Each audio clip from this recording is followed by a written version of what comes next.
Brace yourself for some slipping and sliding as you leave your neighborhood this morning. Drivers in many parts of the valley are waking up to some less than perfect road conditions. Hi, everyone, and thank you for joining us on this Wednesday morning. I'm Jordan Schreier here with Lisa Bedeau, just getting started with your news and weather to the top of the hour to help you plan your day. Blame it on the snow we got overnight. It's bad enough out there that some schools are actually delaying the start of classes today. So we want to head out right away to Devin Fry, our traffic on the move guy, to get an update as to what people will expect when they head out the door. Good morning, Devin.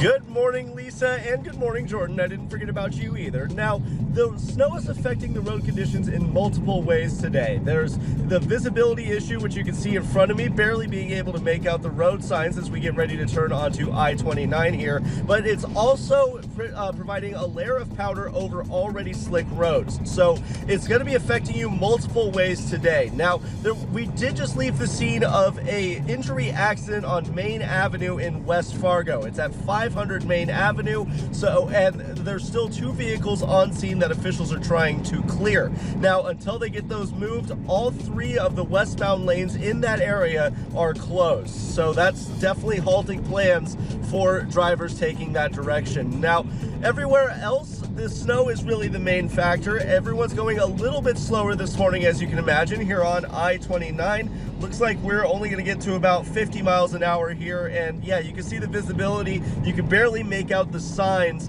for turning onto 13th Avenue coming up right ahead here. So definitely going to be affecting the morning commute today. Be sure to give yourself plenty of extra time when you make your way out the door, and make sure you arrive to your destination safely. We're going to keep checking out the roadways in the next hour on the Fargo CW, but for now, for your traffic on the move, I'm Devin Fry.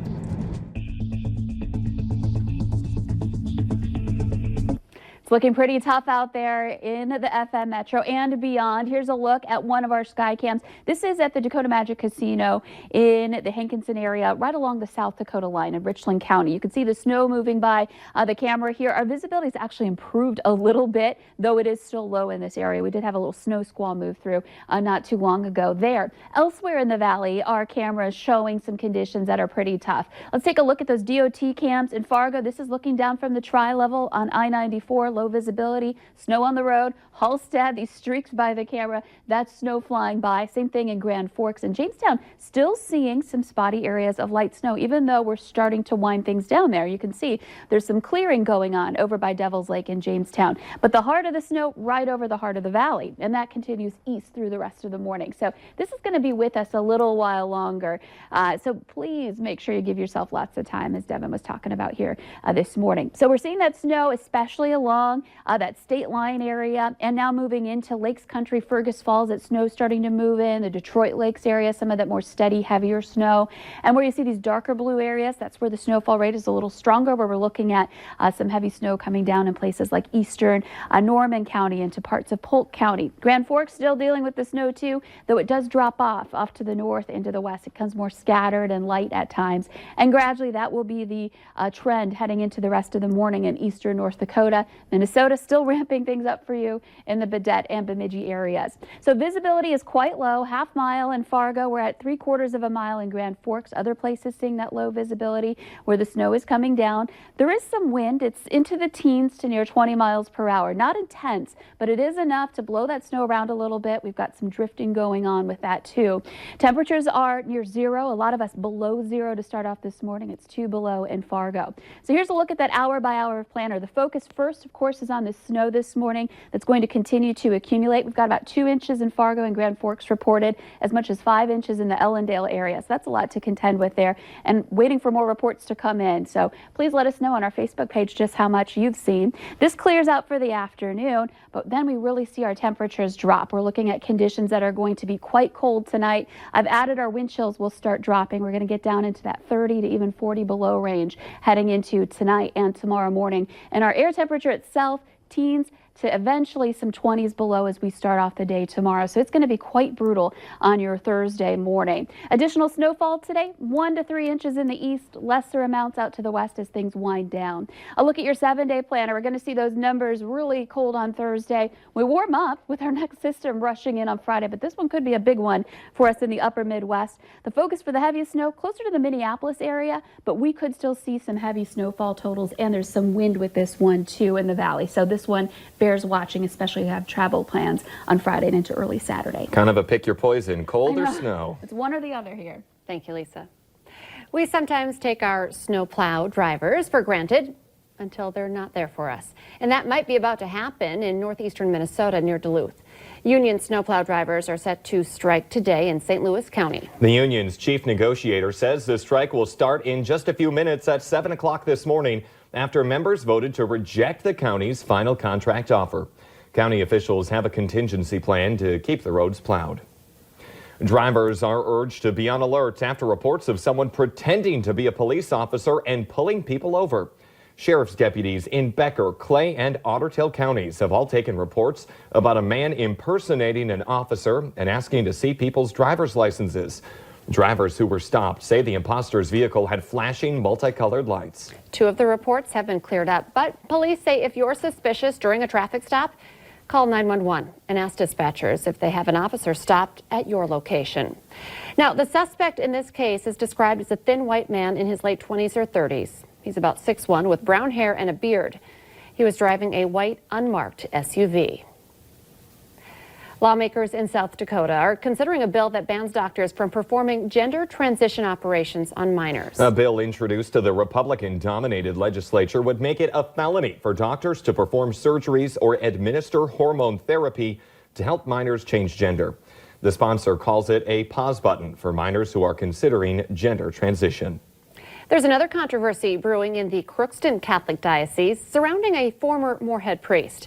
And there are even billboards up in places around the valley addressing the issue. The public ads are calling for justice for a priest who's on leave over allegations of wrongdoing. Reverend Brian Cuiava was suspended Monday and sent to Pennsylvania for an assessment. He spent some time as a priest at St. Joe's in Moorhead. Cuiava is under investigation for what the diocese says is non-criminal and non-sexual allegations that have to do with boundaries. But he says the complaints are not true.